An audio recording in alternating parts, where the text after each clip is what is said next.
Kenapa kamu sebaiknya merayakan relapse kamu? Ini ada sebuah video, bukan pertanyaan atau bukan sebuah request dari penonton saya. Di sini saya pengen sharing saja. Kenapa sebaiknya kamu merayakan hari relapse kamu? Kamu mungkin pernah mengalami ketika udah sampai 30 hari, 50 hari, atau bahkan 100 hari atau lebih. Kemudian kamu tergelincir, kamu relapse.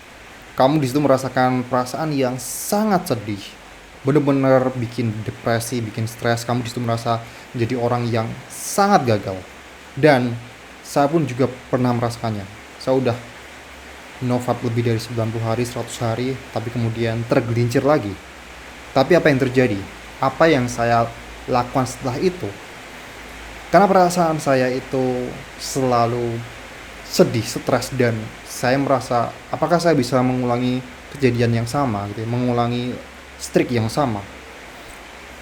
Faktanya, berdasarkan pengalaman saya, itu malah justru saya kembali kepada pola yang lama.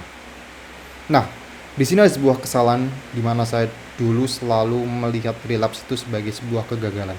Tapi kalau kamu mulai melihat relapse itu sebagai sebuah perayaan, dalam artian gini, ya kalau tergelincir itu udah pasti sebuah kejadian yang tidak mengenakan. Tapi disitulah bagaimana kamu bersikap dengan kegelinciran kamu itu. Kalau kamu merayakan hari kamu tergelincir itu, katakanlah 90 hari lah ya. Kamu udah 90 hari, di hari 91 kamu tergelincir, kamu relapse di situ, dan kamu merayakannya. Kamu merayakannya dengan senang hati. Apa yang terjadi pada otak kamu ketika kamu di situ merayakan, kamu senang, alih-alih kamu sedih, kemudian kamu memilih bersenang-senang di situ, sambil mungkin kamu apa ya, makan enak, kemudian kamu di situ beli minuman yang selama ini kamu pengen minum, katakanlah, tapi bukan alkohol ya. Katakanlah kamu selama ini juga dalam 90 hari itu kamu nggak minum manis, kamu benar-benar berhenti dari minum manis, kemudian ya sehari aja ini minum manis, kamu berusaha untuk membuat dirimu senang di hari itu akan membuat otak kamu mengingat kejadian tersebut dan akan membantumu untuk mau mengulangi kejadian yang sama, mengulangi streak yang sama.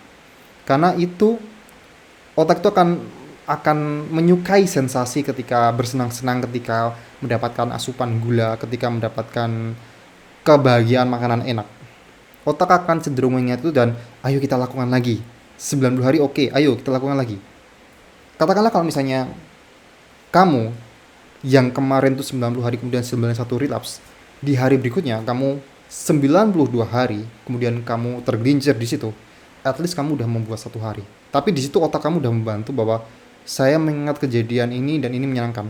Alih-alih kamu itu berpikir bahwa aduh relapse, aduh sedih, aduh aku gagal, aduh aku bodoh, aduh aku lemah.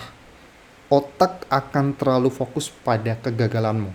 Otak akan mengingat hal-hal buruk yang terjadi pada saat itu gitu.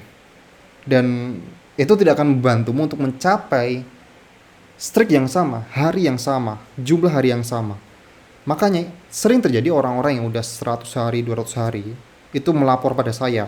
Aku dulu bisa sampai 100 hari bang, tapi kenapa sekarang udah susah banget ya? 1 minggu aja udah susah banget, 2 minggu aja susah banget gitu ya. Karena ketika di 100 hari dia relapse, dia tergelincir di situ. Dia melihat itu sebagai sebuah kegagalan, sebagai sebuah failure. Seharusnya di situ kamu merayakan bahwa kamu udah membuat sebuah rekor, kamu udah berhasil menaklukkan kecanduan kamu. Kalau aku bisa bilang ya 100 hari itu kamu bisa dibilang udah sembuh dari kecanduan kamu. Tergelincir, ya fine, ulang lagi, bikin rekor lagi. Esensi dari NoVap itu seperti itu. Kalau misalnya kamu berpikir bahwa saya selama saya hidup saya tidak akan melakukan NoVap, selama saya hidup saya tidak akan melakukan PMU dan saya akan NoVap selamanya, 99,9% yang terjadi adalah kamu akan sering tergelincir di situ. Karena pikiran kamu hanya selalu terfokus pada jangan PMU, jangan PMU, jangan PMU, jangan PMU, jangan nonton bokep, jangan nonton pornografi, jangan masturbasi. Semakin kamu berpikir jangan pada suatu hal tersebut, pada PMU, Justru malah otak itu membantu dirimu untuk mengingat PMO. Nah, itulah kekuatan dari otak kita, kekuatan alam bawah sadar dari otak kita. Itu tidak mengenal kata jangan, tidak mengenal kata tidak, hanya mengenal dari objeknya, hanya mengenal dari kegiatannya saja, PMO di situ. Tapi kalau kamu di situ berusaha untuk letting go, kamu mengubah identitas diri kamu. Ketika kamu katakanlah kamu di situ hari tergelincir kemudian kamu rayakan, ya udah kamu di situ merayakan sebagai seorang pemenang. Di situ kamu merayakan sebagai seorang winner, seorang yang udah menaklukkan hawa nafsu kamu. Di situ kamu ada seorang warrior. Otak akan selalu mengingat sensasi itu dan akan mengulangi rasa yang sama lagi. Jadi itu adalah psikologis bagaimana kamu tuh memanfaatkan otak kamu, cara kerja otak kamu untuk meraih atau untuk kamu tuh bisa keluar dari kecanduan ini. Jadi kesimpulannya adalah jangan memandang hari relapse kamu itu sebagai sebuah hari kegagalan, tapi rayakanlah di situ.